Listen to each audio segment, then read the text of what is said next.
भोंदू बाबा अशोक खरात याच्या नादाला अनेक जण लागले होते.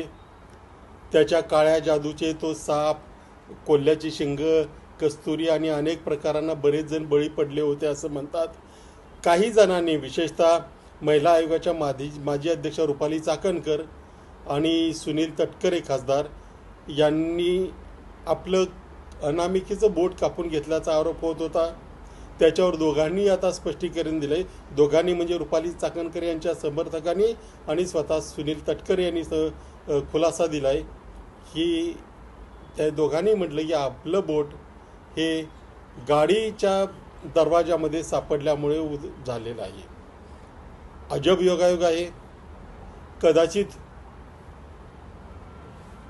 त्या बाबाच्या सानिध्यात राहिल्यामुळे दोघांनाही योगायोगांची किंवा एकाच वेळेला टेलिपॅथी वगैरे काहीतरी होत असेल.